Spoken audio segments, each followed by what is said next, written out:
Well, I sold the farm to take my woman where she longed to be.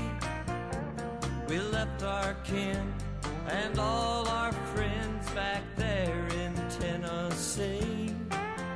Then I bought those one-way tickets she had often begged me for, and they took us to the streets of Baltimore. Hey, everybody. It's time for your Browns Friday Fumble. Fall on it. Don't try to pick it up and run. My name is Dave. I'm Dylan. And with us, first time ever. First time that's ever happened. We've got a return guest. That guest, unfortunately, it's not the one you're hoping for, but it's Chris Clem. Hey, Chris, how's it going? I'm sorry to disappoint everybody right off the bat. Well, you can work your way up from there. Welcome to my hell. Yeah. But here we are, Victory Friday, again. Again? How many times have we said that? 7. 7.5? Because the tie was kind of a moral Victory Friday. Did we say victory? We said Actually, victory. We probably said. We called it a victory. We may have said moral Victory Friday after the Saints game, Pittsburgh too. football. It was over Pittsburgh football, so. Well, yeah, I get you. Yeah. Yeah, another win. What are we doing with all these wins? Well, I don't know. Last time we did this was, 7 games. We won that in 2014, so. That was the Hoyer era, but that was all front-loaded. Yeah. Front-loaded, yeah. That was still November, I believe. Last late season surge we had like this was the Eric Mangini era, where his former Jets linebackers all really came through at the end. Yes. The Browns have one win for every letter in the last name of Joel Bitonio. That. 1, 2, 3. It's like those bonus gold letters in Donkey Kong. Oh, yeah. You collect Bitonios throughout the season.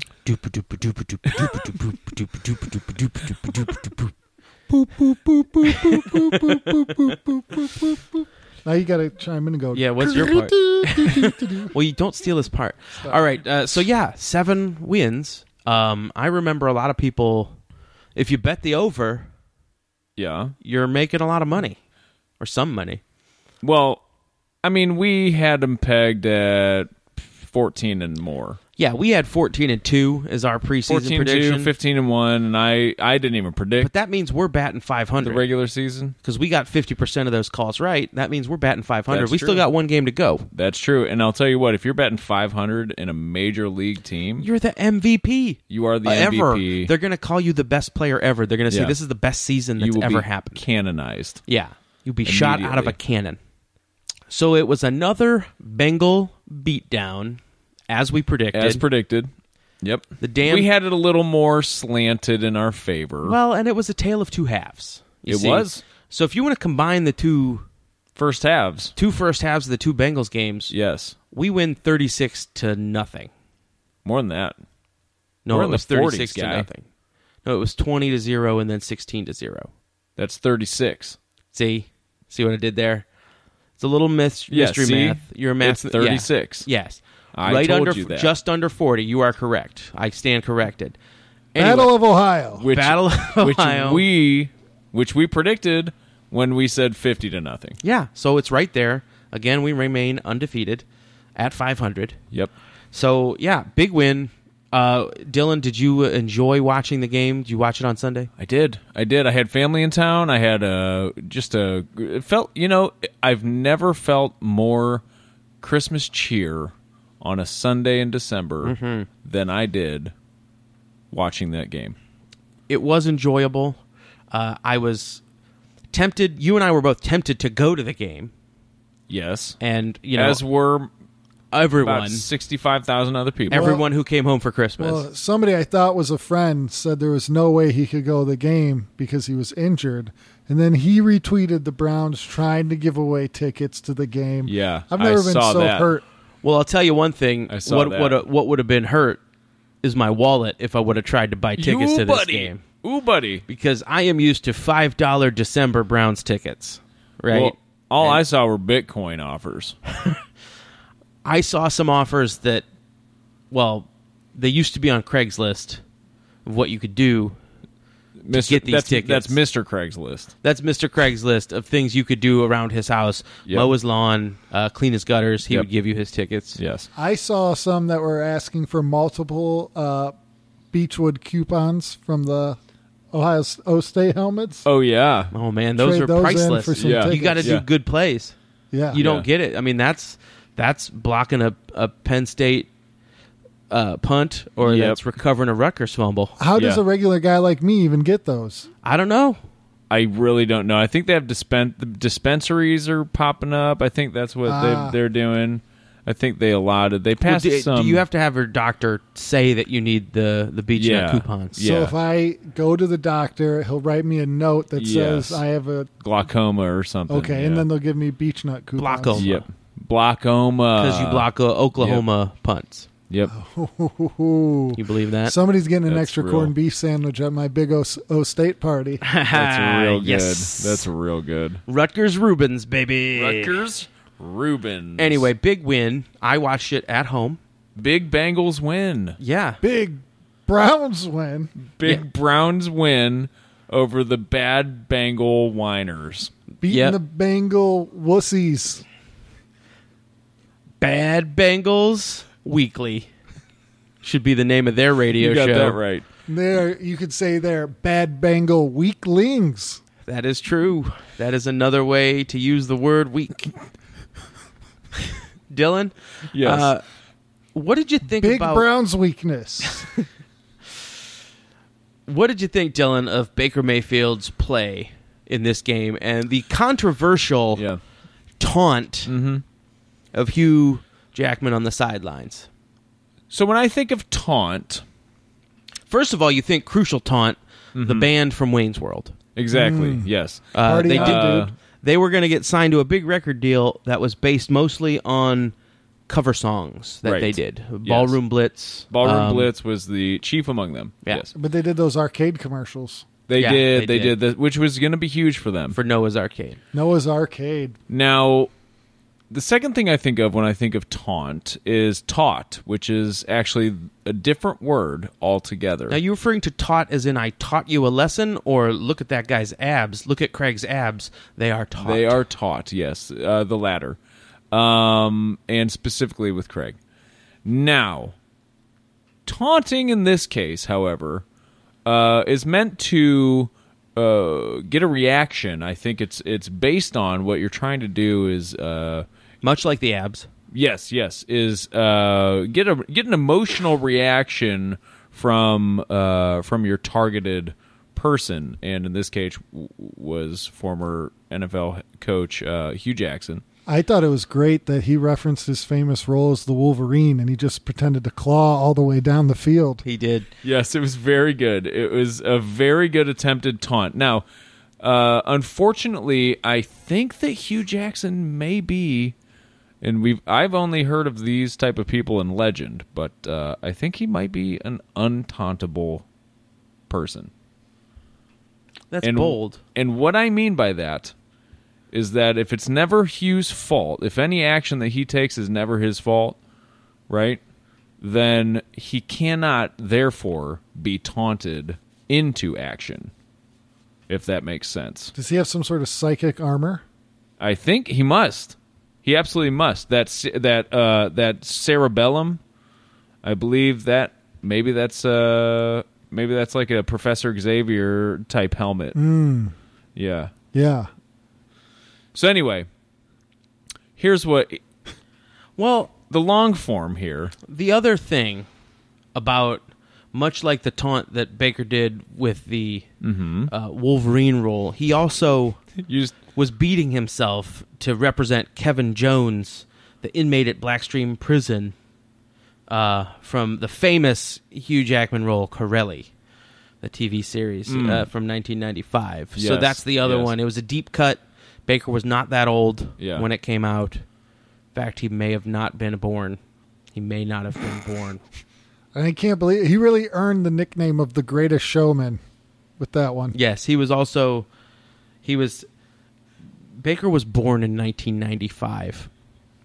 So he would not have seen Corelli. Yeah. But I'm sure he saw Les Mis. Well, yeah, and so he's like, Hugh, you better go back to your castle on a cloud. You can't cry there. It's not allowed. So, but yeah, you might not be tauntable when no one has any sympathy for you at all. What's he going to say? Yeah. What is he going to do? Is he going to come across the sideline at that point? Yeah, what's he going to do? Run out there? Yeah, and also, I think that there is a little bit of subterfuge that has to be involved with a taunt also. But there was no subtlety in what Baker was doing. It would have been more subtle if he referenced Jean Valjean by pretending to eat some bread that he stole. Much like Hugh Jackson stole bread from the Browns front office and ownership. Wow. Well, some people would think that as a coach, Hugh Jackson was a bit of a hack. Very similar to the hack Hugh Jackson performed in 2001's Swordfish, where he played an elite hacker. Yeah. Maybe Baker could also have referenced Swordfish and showed both of his nipples like Halle Berry. Yes, that infamous scene. Also, bring it back to Cleveland. There you go. Yeah, yes, very representative. True. And obviously, this dude gets us. Baker showing off his happy feet, backpedaling down the field. That's just his happy feet right there. The guy's not just a football genius, but he's a taunt genius. He is. You can tell he does his research. He stays up late doing his research, watching the films. You guys remember when he pretended to take a big old dookie on the O State mascot? Oh, I sure do. I won't forget it. I will never forget. When my beach nuts are disrespected in such a vile, hateful manner, I lodge that complaint for the rest of my days until they become Browns. Well, I'm going to go one further on that. That Please even do. when they do become Browns, right? I'm going to say that if you're rooting for Baker Mayfield, who planted a flag in the middle of Beechnut Stadium. Yep. That's what they call it nowadays. And in the middle of that big fat O. And Jabril Peppers, who played for that team upstairs. Yeah. Chagin. Yeah. Knock, knock, come out of the attic.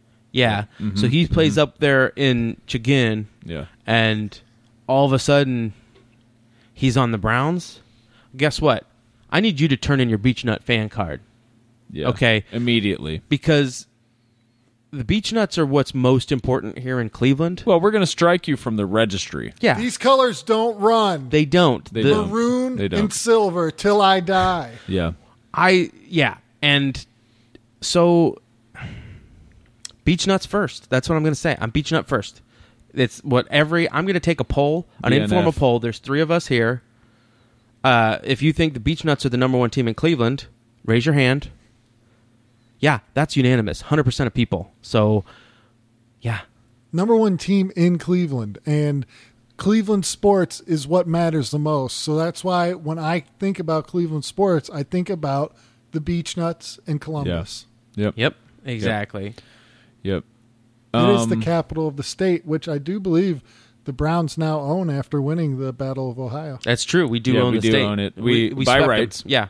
By rights. We also now own the Great Lakes because of the Great Lakes Classic. So that's 2 bits of hardware this year. Yeah. Well, 2 land us. Masses, for God's sake. Yeah, we're starting to build a little empire. Take that, Bearcats and Kitty Cats. I just wish we could have gotten a Buffalo game in. Yeah. If we could get the whole region, then you could push up into Canada, and then, we could beat the Argonauts. No problem. Ooh. Yeah. Well, that's the final trophy, That's on everybody's dream board, that's the Grey Cup. Yeah. Yeah, the Grey Cup, for God's sake. Just start winning hardware. That's the important part. Yeah. Yep. Put it in the trophy room. All right, we've gotten a little far afield here, but the taunting, I don't care. I don't care. Hugh Jackson's a terrible person. Colin Cowherd, you're a terrible person. Yep. Okay? No one gives a shit anymore. We understand the shtick you do about not liking Baker Mayfield. Yeah. It's getting old. No one cares anymore. So you can sit there and go, well, I'm not sure that Baker Mayfield respects his elders. I don't give a shit. Yeah, and his annoying sidekick that's always like, ha, you are correct. Ha ha. got some other bits of Browns news here. Yes. A lot of stuff happened. First, let's be serious, and we're being serious. Yeah. Thoughts and prayers to Bob Wiley, our beloved offensive line coach. Yep. Just had surgery on a broken ankle. Yep. I was told he had to watch the game from a hospital bed on the tiny little crappy hospital TV. Yep. The Browns won the game for Bob. They took him the game ball. They said it was awesome. So there's no real jokes to be had there. Get well soon, Bob Wiley. I hope that you don't get fired in a massive coaching overhaul this offseason. Cheers. Cheers to you. My second favorite Wiley after the bad guy from Mega Man. Yeah. Right. I would not be a favorite of that man. Coyote is my... Yeah. Oh, Wiley Coyote. He's a good Wiley. Mine's kind of tangential, but it's former 100.7 DJ Jennifer Wild. Oh. But it's close. Keeping There it was in an E Cleveland. on the end. That though. counts. Keeping it in Cleveland. So the big news is Yeah, a controversy here. Mm-hmm. So I'm going to take another informal survey. What's the best Browns uniform that they've worn all year? I'll take responses from both of you. Chris? The brown one. Yes. Dylan? Not white on white. Not white on white. No, not the white on white. Don't say that. The all brown. Correct. You're both correct. 100% accuracy. The Browns Color Rush jerseys first debuted Yes. Beautiful. week Yes. 3. Described when the Browns were not winning games as looking like poop, are now really, when worn with jeans or khaki pants and not the brown pants, are an excellent fashion item for the discriminating Browns fan. Look Yes. great with cargo shorts.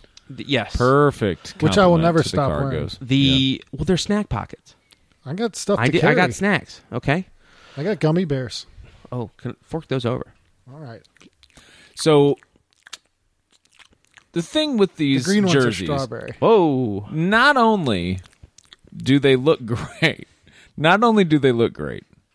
these have become iconic. Well, I was told that the night that Baker Mayfield rescued the Browns from blowing their game against the Jets, that the jerseys sold out in about an hour from the Yes. NFL shop online. This is factual. Yes. There were many, many calls over social media and probably phone calls, but I don't know who would be doing that. But I'm sure somebody did. To the Browns organization That was saying, me. I did that. hey, Browns organization, we'd love to buy these Color Rush jerseys. Could you please sell them to us? To which we've received a resounding silence, or really, now that I think about it, when you called, it may have been the sound of them just eating gummy bears. It was. And we're trying to figure out here why the Browns have a problem with making money off of the sale of a popular item. Well, I will say this. I get on the chat box with the NFL, the official NFL shop, Yes. with their customer care line once a day.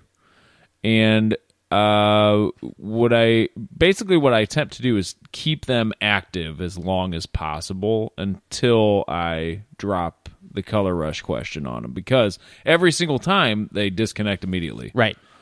And I have some theories about Russian meddling, maybe some of the material that they're creating these maybe mystical there's like forces. plutonium woven Yeah. into the threads, and that's Yeah. why we're so good in them. We're undefeated in them. Like the golden dragon armor that they use in the Ninjago series in Lego. You have small boys, Yes. and you are kind of into that, but I have no idea what that is. very much into it, very much real, very much powerful. Gotta open up anytime you get a Lego video game, it'll have an ad for Yeah, it. exactly. And I mean, when you get that golden dragon armor, you're basically invincible. And so far, the Color Rush jerseys, Hey, you're right. numbers don't lie, Dave. No, neither do hips. So I guess we're going to take this moment in our platform to issue a resounding plea. Dylan, I don't want to interrupt you here, Okay. but I don't have a way to edit this. But we were talking about you were going to write a hashtag, and I don't see one on this outline you gave me. Here, we'll just. Do you want to? Okay, let's workshop it now, Chris. Can you help us workshop this with Color Rush? So Rush, do you want to go with the band Rush? Yeah, like Neil That's Geddy good. Lee. That's good. Yeah, Neil Geddy Lee. Color. Red. What's red is the most popular color. I would say that's recognizable. Yeah. Red Geddy Lee. 2018. Red Geddy Lee 2018. Red Or Geddy we Lee. need to tell them we need these. What if we just make it simpler and say Geddy Red? Geddy Red. Because they're both still 3 letters. Ready Lee. Ready Lee. But since we want to get these, we spell get Getty. Oh. Giddy Red. Giddy Red. Soon? We want them now. I want them. Well, I mean, off season they're probably cheaper. Giddy Red. March-ish? March. Yeah. That's post Super Bowl. But before the draft, pre-draft. Then you got to put 2019. Ooh, yeah. How about 319? Or, well, what about 39? 39. Getty Red 39? Getty Red 39. Okay, Getty Red 39. Hashtag. Yep. All right, so guys. use it far and wide, please. Far and wide, Getty Red 39. That's the hashtag. We're going to get this word spread far and wide. We're going to get these jerseys back in the team shop, into Kohl's locations around the area. Yep. That'd be great. I have a Kohl's card. I'm getting ads for Dick's all the time in my email, and I would love it if one of them said, now back in stock. That's Getty Red the 39. unsolicited dick that I would love in my I would inbox. love it. Yeah. Okay, so the next order of business we have here is Baker Mayfield named the AFC Offensive Player of the Week, guys. You know what? We were talking about a trophy case. Yeah. This guy's going to need a bigger apartment in Crocker Park. He's going to need a second apartment in Crocker Park just for all this hardware. Yeah. This guy might need to move out to Avon Lake, if you know what I'm saying. This guy's going to need to rent some space in a storage unit. Jose Calderon's house for sale. Available. Yep. Available, just saying. Okay, so the 2 best quarterbacks in Cleveland over the last 2 years. Boom. Stay at the same place. Mm-hmm. Here's what we need to talk about here, is that there's some jamokes out there who still think that this guy is not the Rookie of the Year. If you don't think he's Rookie of the Year, chances are you're not just a Jamocha shake, you're a pack of curly fries. You're the whole Arbinator. You are a Skyline chili. Ooh. Bullshit ass platter. Wow. I'm going to switch the enunciation of that to a bullshit ass platter. And you're upside down, too, so you even got the spaghetti on top. Yep. Uh-huh. Mm-hmm. So now that's just dry spaghetti you got to work through. And your bullshit Cincinnati chili. Just unflavored noodles. Ass platter. Eating the spaghetti off an ass. But not like a good one. Just put some sugar in it for some reason. Yeah. Baker Mayfield's going to stare that chili down like it's Hugh Jackson on the sidelines. Yeah, and he's going to backpedal away from it like you should if you ever come near. Straight into a Swenson. Don't even give me some oyster crackers. If you walk up to a Skyline chili, you should backpedal away from it as fast as you can and then go smack David Njoku on the helmet. Is what you should do. Straight it doesn't make any Swenson's sense. Parking lot. Yeah, I'll take some potato teasers, please. Yes. I would like a root beer milkshake. Ooh. You know what? Those waiters, they're going to run out to your car staring you down, but in gratitude for you coming in. Yeah. Did you guys get any of those gold coins for Christmas? Yeah, of course. Got a whole stocking full. Bam. Bam. Yeah. Let's talk a little bit about this Rookie of the Year thing. Yeah, can we? And I'm going to say that it's almost better off that Baker Mayfield does not win the award, and then he could use this rage to fuel his fire for another 2 or 3 years. Okay, you got me on board here. And then maybe someday we play the Giants. Call me Colin Cowherd. In the Super Bowl. Call me Colin Cowherd in this moment. And Baker Mayfield stares across the field at Saquon Barkley, and he goes up to head coach Greg Williams, and he says, Greg, with 2 G's, let me play defense. One play. And he's like, which play? First down, opening series. This one. I'm defensive end across from Myles Garrett. Yeah. Actually, no, sub me in for Myles Garrett. And he goes, well, he's our best defender. What are you going to do? He's like, you just watch. And he goes and he tackles Saquon Barkley really, really, really hard. But he doesn't physically harm him. He uses such finesse that he gets him to the ground in a way that knocks the wind out of him, but he's physically unharmed. Yeah. But Saquon Barkley then stands up, shakes Baker Mayfield's hand, and says, I am in no way harmed physically, but mentally, I got to quit this sport. This sport's not for me. Yeah. And he walks off. Devastating. He changes his first name to Charles, and he joins the NBA. Man. I see. Call me Colin Coward. That's my vision. Yep. And I don't want that Rookie of the Year no more. Nope. I want you take it. My quarterback to be baking hatred in his stomach. Yep. Yes. Yep. Yep. That's the only place it should bake. Much like the feeling in your stomach you get when you eat Skyline chili, which is hatred. Fire. Okay, guys, we got to talk about this. We have a shot at a winning season for the first time since 2007. Yeah. It's a long time ago. 33 years. What were you doing in 2007? You don't even want to know. It was bad. I already told you guys, and you told me keep it off the podcast. Degrading. It was. I mean, I was doing stuff to get by, Dave, that we can't go into here. But podcast was a lot less popular. It hadn't been invented yet. Right. Yeah. Well, speaking of that, buying cocaine from football players. We'll get into that a little later. That's a little preview.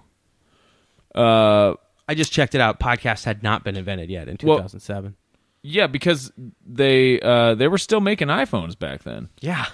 Oh. Wow. You can't even get one of those. Can you believe it? They were still making iPhones. I was actually, how Christmas time, like you see all different types of people out in the stores. And stuff. I saw somebody on an iPhone the other day. Oh my God. Holy smokes. He probably stood in line for it. Yeah. Way back when. That's why he's so attached to it. Also back in 2007. Yeah. Our guest Chris here was super hyped about the brand new Nintendo system that came out. Oh, with the Switch? Yeah. Yeah, no, it was a Nintendo system you had to wait for. It's hard to find. Yeah. Wow. All the way back in 2007 they were making Nintendo systems? Yeah, can you believe that?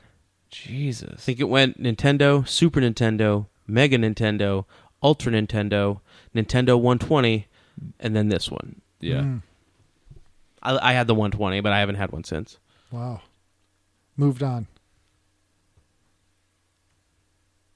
Can you believe the last time the Browns had a winning record, they were actually making Spider-Man movies? That's what like from the Spider-Man? Yeah, the guy who wears red and blue.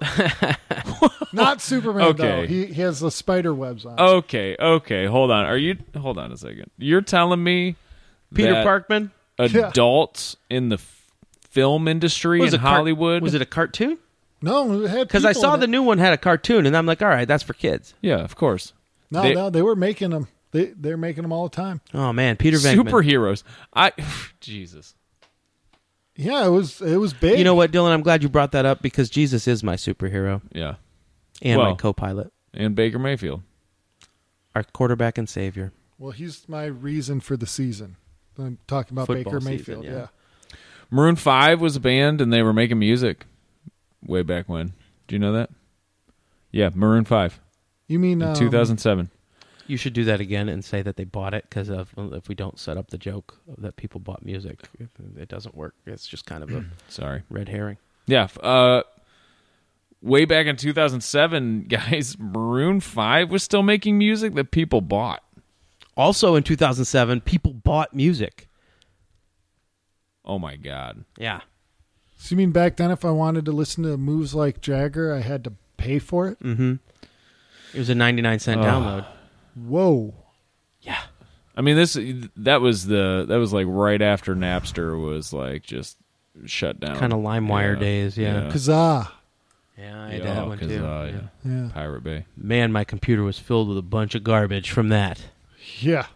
A lot of Temptation songs. Speaking of garbage, not the band.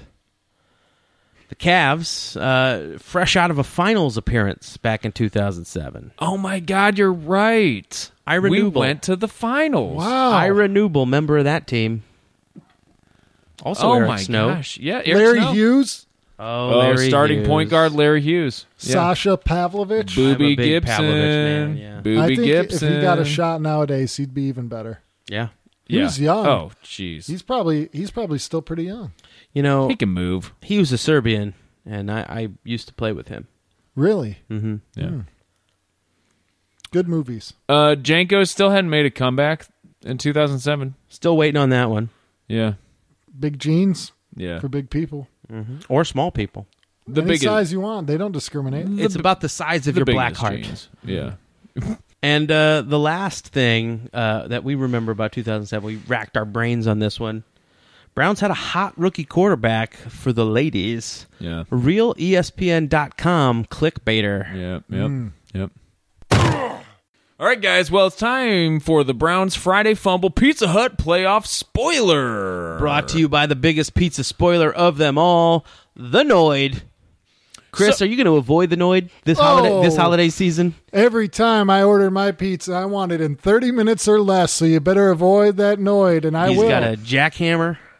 I got the game for NES. Can't wait to try it out. He's got a weather machine at his disposal. He's using it to destroy your pizza. Yeah.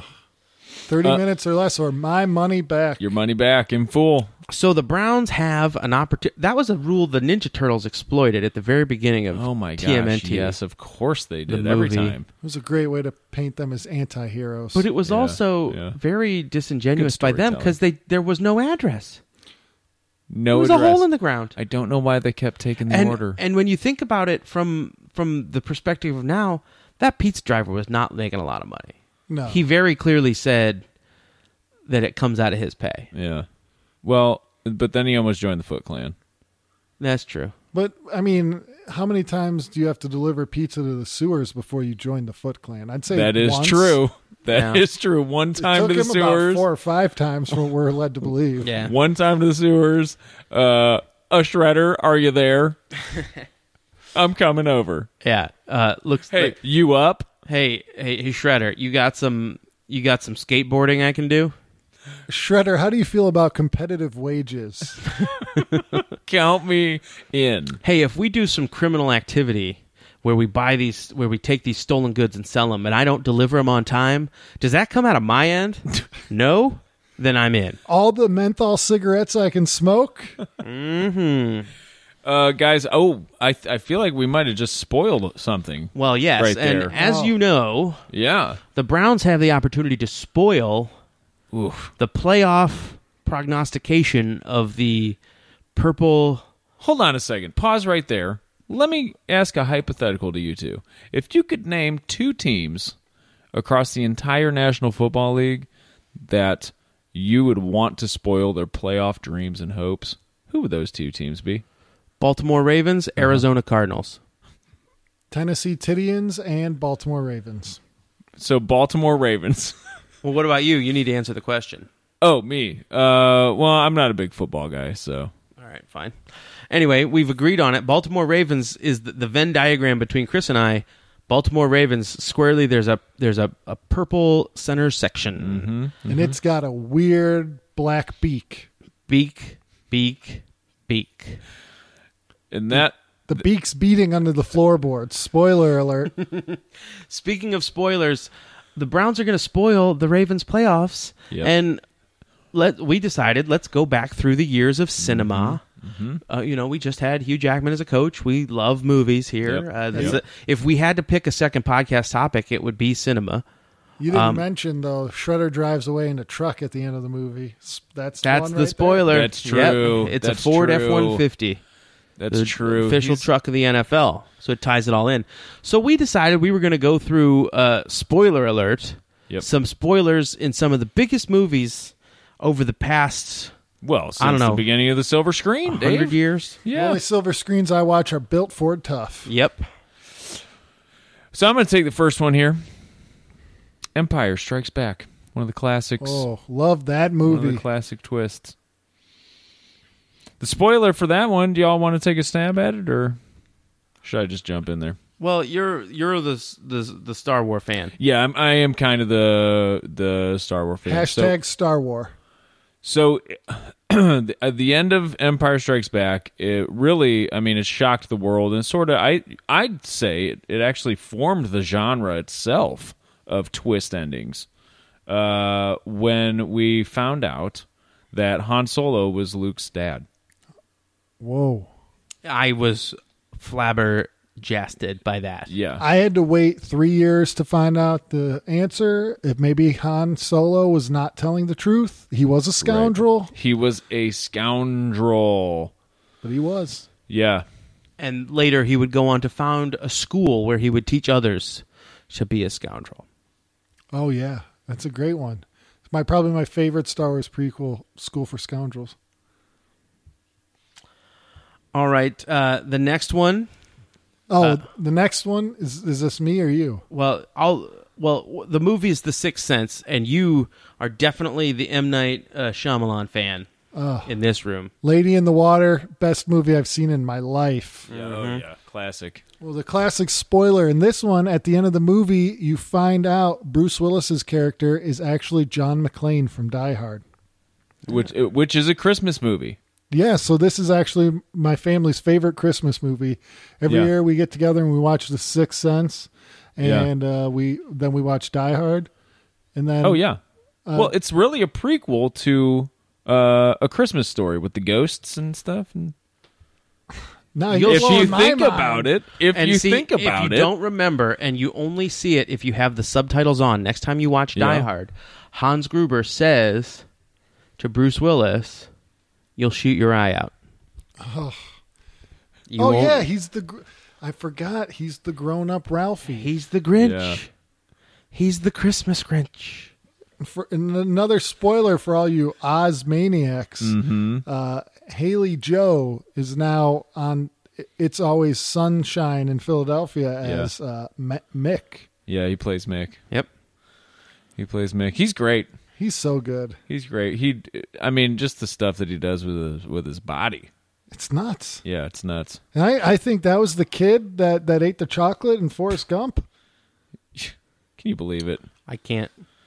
What do you got? Is that a spoiler?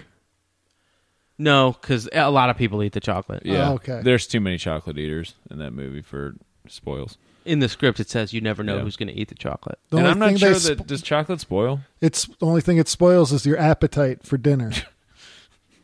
And my waistline Oh, around the holidays. yeah, it's a tough battle trying not to eat all those chocolate snowmen. I love a chocolate snowman. Like just sticking my hand into a big bowl of M&Ms and squeezing them into a shape. Make candy canes out of them. So, guys, I know you haven't seen it, but Inception. I have seen it. Oh, you have seen it? Yes, all the way to the end. Well, I haven't fact. seen it. I was just reading about it. I actually haven't seen it either. It looked pretty scary. In the It was, and spoiler alert. Yeah. Turns out that the DNA they spliced into the dinosaurs was from a species of frog that could change sex. What? And so the dinosaurs were asleep the whole time. That just changes the whole movie for me. I know. They can I know. dream? Changes the whole Dinosaurs movie for can me. dream, and they dream about changing sex. And they do. And then they do it. So which species of dinosaur was Joseph Gordon-Levitt? He was third rock from the sun. Yeah.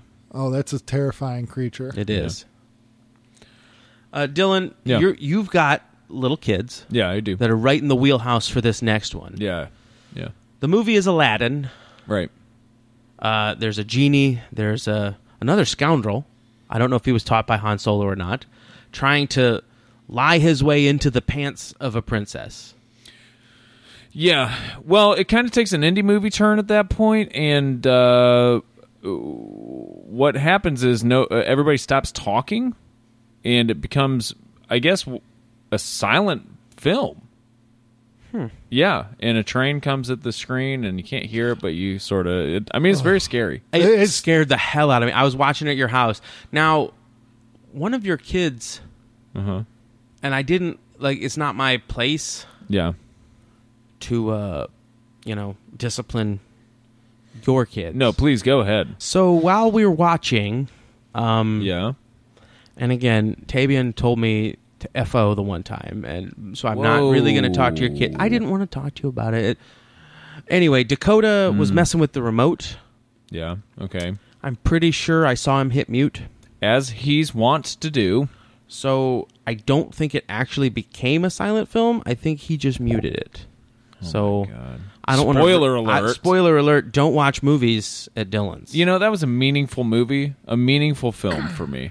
Well, and another meaningful film that I know Chris loves. Yeah. Because he loves the dichotomy of an old lady and an old man together in a car. Yeah. Driving Miss Daisy, one of the most famous twists in cinema history. Yeah. Oh, well, if you haven't seen the movie yet, you probably should turn this off right now. Please do. It turns out the whole movie, you think this guy's driving this old lady around and stuff, but it turns out the car is actually alive, and it is a transformer, and it's part of a species called Autobots.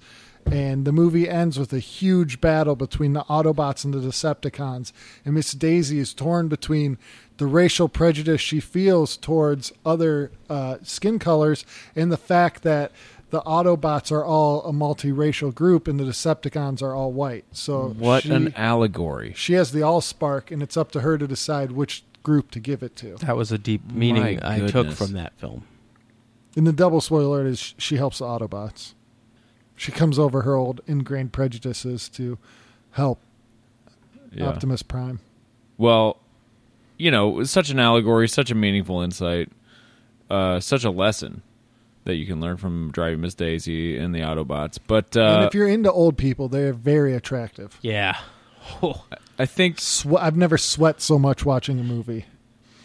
One of the all-time twists, I think, ever came in Kramer vs. Kramer. Yeah, I'll field this one. Yeah.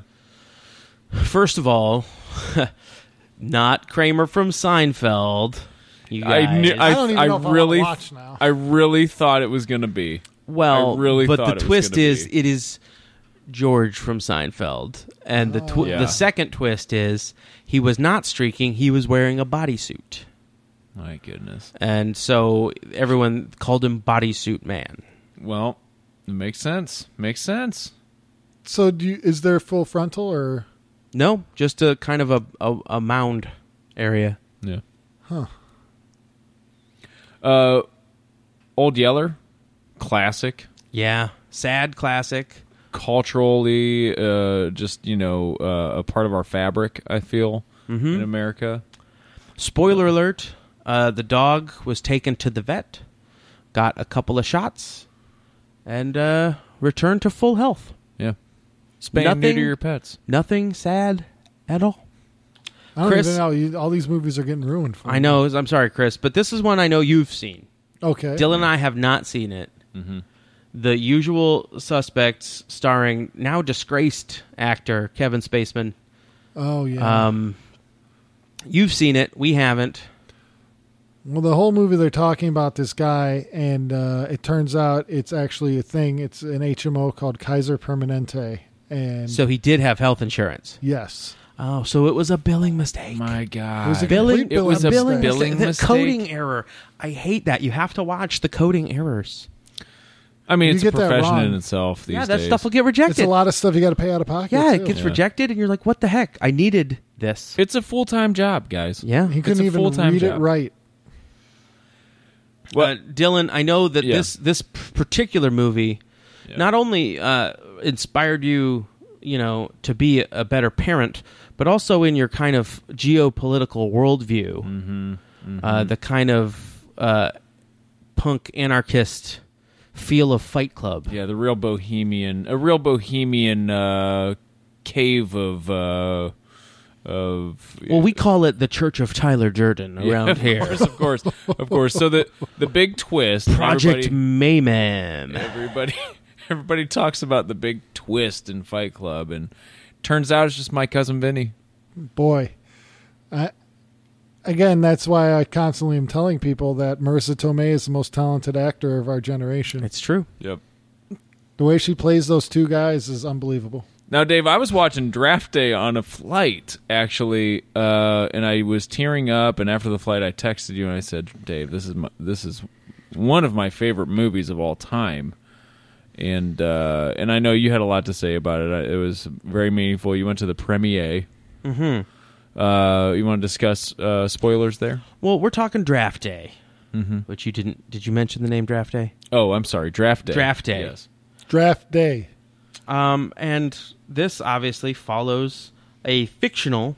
Well, for spoiler number one, not the real Browns GM. I thought it was a documentary like School of Hard Knocks. Yeah. It was not. This was a completely made up thing. But I was also caught unawares. General manager of the Browns. Well, that is a big spoiler because to this day I thought it was a documentary. Yeah, and I'm wondering why the hell isn't Greg Williams playing Vontae Mack? Yeah. Does it not say based on a true story? I thought it did, and so I'm like, not even seeing him on the depth chart here. Yeah, wow. Why is he not playing over Jamie Collins? Anyway, what it turns out is he had in his pocket the whole time a condom wrapper, which means it could not have been him that got Jennifer Garner pregnant. It was somebody else. She cheated on him. It was not his baby, and they got a divorce. I didn't get that until you said it. So I didn't get it. So it is an allegory for life that sometimes when your business and economic life gets better, other areas of your life suffer. And so he was not paying enough attention to Jennifer Garner because he was too busy.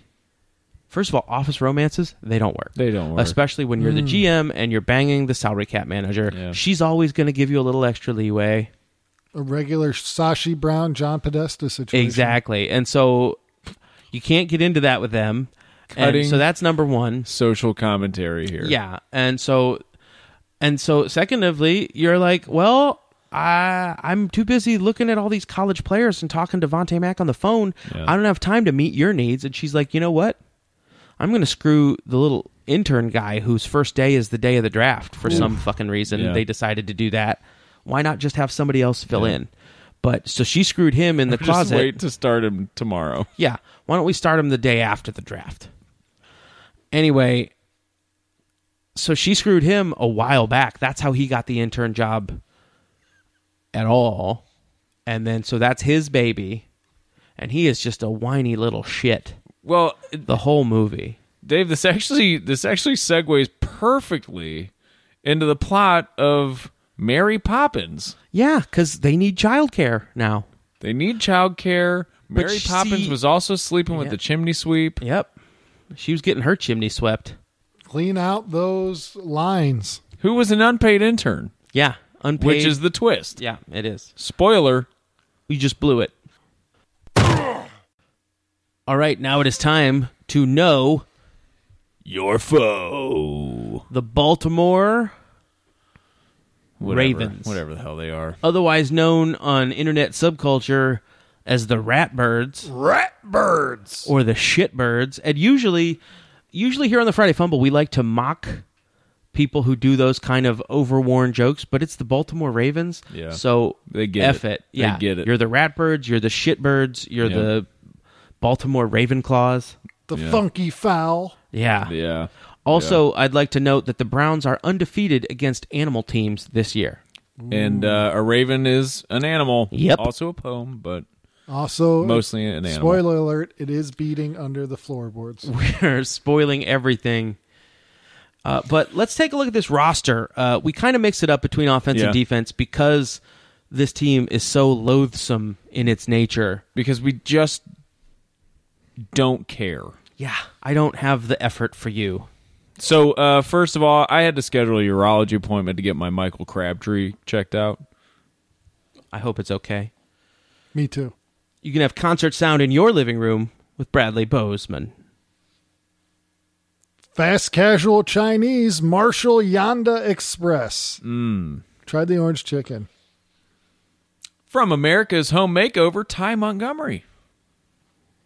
Got the famous Hearst brothers, Jaden and Hames. Love them. Your uncle, Gus Edwards.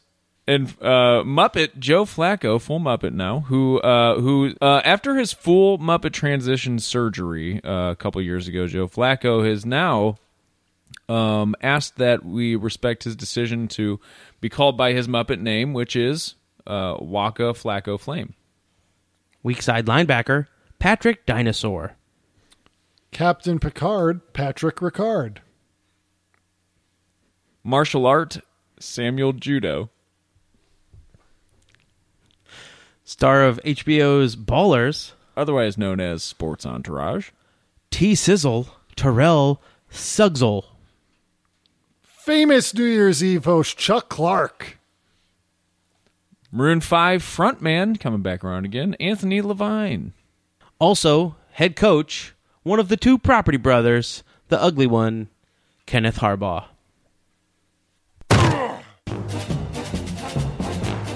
And there's that music, Dave. Do you hear music? Hey, Chris, do you hear music? Yeah. We put it in later. Tell me, just say you do hear music. Yeah, it sounds like terrible laugh. Well, that music that you're hearing is our indication that it is time for Baker Mayfield's Baker's Dozen Top 6 Countdown. Top 6. Chris, you've been here once, but it was not a typical episode. Let us go over what this countdown is. You are probably feeling very confused. Chris, I know you lost a lot of weight, but you ever been to a bakery where they serve donuts or cookies or pastries? Yes, sir.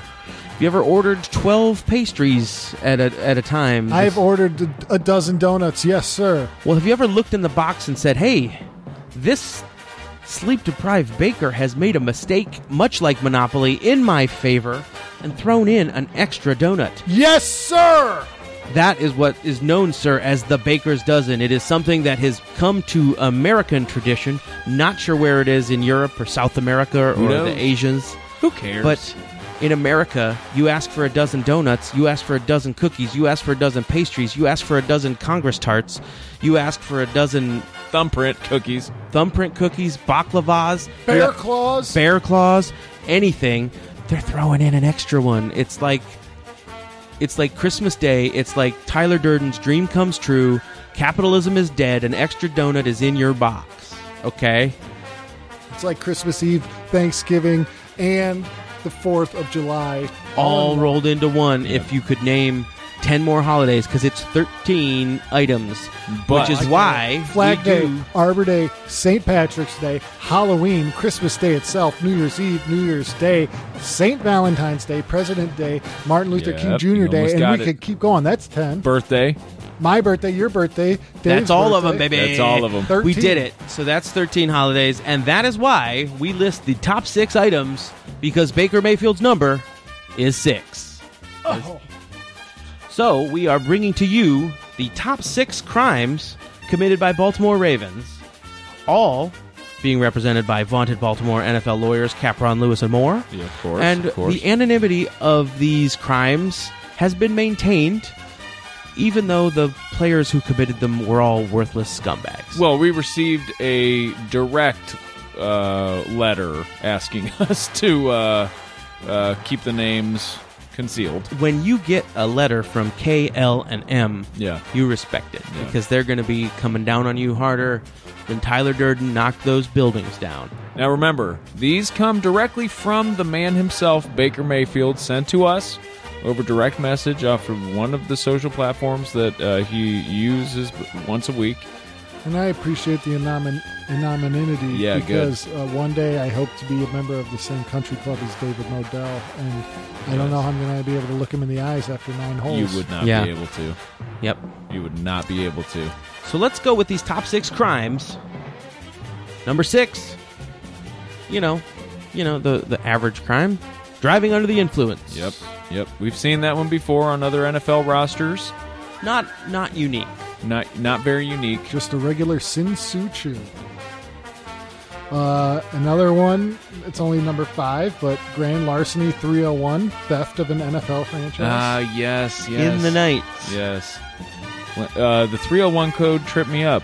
But yeah, theft of an NFL franchise. Yeah, usually it's use in other sports, like the Oklahoma City Thunder committed the same crime. Oh, yes. That is where I saw it, yep. Number 4, intent to distribute at least 5 kilos of cocaine. 5 kilos. That's a lot. That is a lot of cocaine. That is a multiple of 5. Mm-hmm. Prime number. Number 3, felony animal cruelty on both a bull mastiff and an imported alligator. Hard to brush that one off. Expensive animals. How do you be cruel to an alligator? You would think he'd bite your hand. Yeah. Maybe put a stick in between his upper and lower jaw and just smack him around. At number 2, felony aggravated assault. Very serious. I can't make any sort of... There are no sorts of jokes about that one. And Dylan, at number 1, let us know the most serious of these 6 crimes committed by actual members of the Baltimore Ravens. At number 1, double homicide. All right, guys, we rambled about movies. We rambled about spoiled pizza. We rambled about all sorts of things. But now it's time to earn our money that we get paid for doing this podcast. Lots of it. Which is plentiful. Don't tell Chris that there is money because he does not know about the money. Whoa. He got a free cup of coffee, and that's what we offer. I got a cup of coffee. If I knew this was my only pay, I would have asked for a shot of espresso or some sort of sprinkles on top. Or at least he would have gotten a pastry, probably. At least. Not 12, but... Well, maybe I'd order some sous vide egg bites. That's true. That's true. $6. You would at least sprung for the egg bites. So, Baltimore Ravens, Cleveland Browns. Browns going on the road to be road dogs. Coming off of, I hate to say it, we gone streaking once again. Do we continue this streaking? We've already beaten Baltimore once this year. It was a low-scoring affair, 12-9. Yep. We got them on the road. Some are calling the Baltimore Ravens the hottest team in football. I have heard that. Those people are idiots. I'm going to state that right out the bat. Thank you for saying They're that. running the I option. agree. They're running a college offense. Greg Williams is going to eat their breakfast, lunch, afternoon snack, after school snack, and then their dinner. Have you seen Joe Flacco? You're going to call them the hottest team in football when you got somebody like I'm sorry. Tom Brady? I'm sorry. Chris, come on. Flacco Flame. family. Let's just be respectful, All right, I'm sorry. You got a guy like Flacco Flame, and you're going to compare him, call him the hottest, next to Tom Brady. Yeah. It's a good point. I know he went to Michigan, but yeah. That team upstairs. Yeah. I mean, I hate him. it's no reason to denigrate the man. It's true. You're right. Yeah. They still have a Suggs guy. Still alive, whatever he apparently. is. So it's time to... Dylan, what's your prediction here? Well, we got one half of the Property Brothers trying to coach against Cleveland sports team again this year. Mm-hmm. I think it's just going to end the same way it did the last 2 times it occurred this year, which is just a pathetic loss. You know, Yeah. Something just to like really hang your head about. just close out the season in a really pathetic way for the residents of Baltimore that are just sort of used to it. Yeah. You know, just used to meaninglessness in their lives and knowing that the potential for homicide is like 20 times greater for them walking down the street than it is anywhere else in the country at any given time. So I just feel like just more of The that. Wire's been off the air for 10 years, Baltimore. That's the last good thing to come out of your city. Great show. 10 years. So if I had to put a score to it, I think it's just going to be one of the, like, keep them hanging in there long enough to feel good about things, and then 26-17. Yeah. I think it's one of those things where they think they're going to stick around, they're close, and if it was any other time in the season, it might be a moral victory, but since you literally had the chance to go to the playoffs with a win and you couldn't deliver... Yeah. It's just a demoralizing victory. Yeah. Everybody in that locker room is going to question everybody else. Ooh, it's just going to be the perfect brew of an off-season just cleaning of the house, you know. What about you? What about you, Chris? I don't want to go on a ledge. Maybe I'm a bit of a homer, but I think the Browns are going to absolutely murder the Ravens. As a matter of fact, they're going to beat them 42-0. It's going to be basically a double homicide. And on New Year's Day, they're going to be wearing their white suits and saying their Bible verses because it's going to be a killing. I agree. The Browns are going to commit some felony animal cruelty against these dirty birds. The only influence that there's going to be is the influence of Baker Mayfield over his teammates to beat these bad boys. And he's going to distribute 5 kilos of whoop ass on these Baltimore Ravens. I say the Browns win in a very jerk Price is Right move, 43-0. Ooh. Bob. You're probably right. They're going to make at least 1 2-point conversion. And you know why they're going to do that, Dylan? You want to know why they're going to go for 2? Why is that? Because they can't go for 3. Of course. You know, just to wrap this whole thing up, it's going to be a lot of slow singing and flower bringing. If my burglar alarm starts ringing. All right, everybody. Thank you for listening this week. My name is Dave. I am Dylan. Christopher. You can follow us on Twitter, me at Demoko. Me at Dylan B. Price. Me at Chris_CLEM Clem. But it actually just Clem once, so Chris_Clem. And you can follow us collectively at Friday Fumble for the best gifts and basically just promotion of this episode that you're already hearing. Good luck to the Browns this week. Good luck to the Beach Nuts on Tuesday. Let's hope for a good football weekend here in Cleveland. Anything else you guys want to add? It's been a hell of a season. Sure has. It's an honor to be on this show a second time. It's an honor to be a fan of the greatest franchise in professional football. Preach, brother. The Cleveland Browns. Absolutely. All right, this has been your Browns Friday Fumble.